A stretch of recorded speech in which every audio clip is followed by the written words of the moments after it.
Chapter 33 Geto's Probation. As promised to Gojo, the next morning, Yaga met with the elders at the Jujutsu Administration Building. The elders were not happy with Gojo's insistence on taking Geto back to Jujutsu High School grounds. Yaga, may we remind you that SatoSugu's unstable mental health is a liability? Confinement at the hospital was chosen for a reason.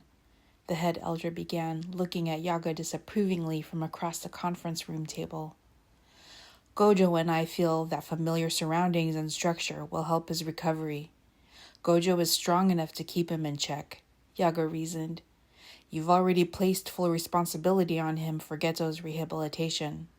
Going back to the school is a natural progression to get him back on track for training. If Geto harms anyone, Gojo will answer for it. Do you understand that? The head elder asked. I understand, and so does Gojo, Yaga answered. The head elder opened the black leather portfolio that was in front of him and read his notes regarding the ground rules for Geto's release from the hospital. During Geto's probationary period, a containment veil is to be deployed at all times. Gojo is expected to be physically present with Geto. If Gojo is away for any reason, for any length of time, a second veil detecting cursed energy surges will be raised. Any breaches of the veils will be treated as an attempted escape. Geto is not to leave Jujutsu High grounds without proper escort. He will not use his curse technique outside of monitored training sessions. A report on his condition, whether physical or mental, will be submitted to Yaga on a daily basis. If Geto shows any signs of relapse, he returns to hospital confinement immediately. Yaga read these rules to Gojo over the phone. Gojo paced the room as he listened.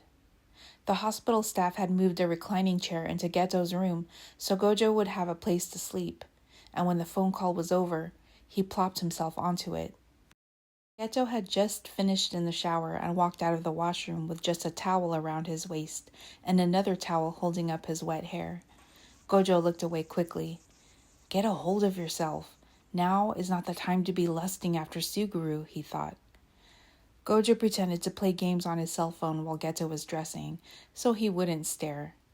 When Geto was fully clothed, Gojo looked up at him again. Suguru, I have some news for you. Geto sat at the foot of the bed, closer to the recliner Gojo was in. Geto unraveled his damp hair and looked at Gojo expectantly while he rubbed the ends with a towel. You're coming home with me, Gojo told him. Geto froze, and a look of confusion came over his face. They're letting me out? After what I did? Geto asked. What do you mean? Geto dropped the towel to the floor. Gojo leaned forward in the chair and put his hands on Geto's knees. Talk to me, Suguru. What's wrong? Geto looked at Gojo with teary eyes. I burned Hybera village down, and they're letting me out? Gojo was dismayed at Geto's confusion. Suguru, you didn't burn that village down, remember? I was there. I stopped you just in time. Gojo didn't want to talk about this day, when he heard Geto threaten the villagers and then having to fight him and deploy unlimited void. No, that wasn't you there. That was, Geto was going to say, the other Satoru. But it slowly began to sink in that there were not two Satorus. The one who loved him and the one who came back and didn't have a place for him anymore were the same person. Geto stood up quickly and moved away from Gojo. He went to the table and placed his palms on the surface to steady himself. He was hyperventilating. Gojo went to Geto. He noticed the talismans still pasted to Geto's arms flashed a glow. The talismans were working to suppress Geto's cursed energy. Gojo's mind started to race. If Geto was going to lose it right now, he wouldn't be able to take him back to the dorms no matter how much he wanted to. But he didn't know what was causing Geto so much distress. Oh no, Gojo thought. Does he remember being under unlimited void? Suguru, tell me what's upsetting you. Geto let go of the table and backed away from Gojo slowly. I thought you were dead, Geto told him. Your love for me died back then too. No. Gojo's chest hurt. He put his hands up in a placating gesture. Suguru, I've always loved you. That's never changed. You changed though, Satoru. I'm not going back with you just to be left alone again. Let me rot here and die.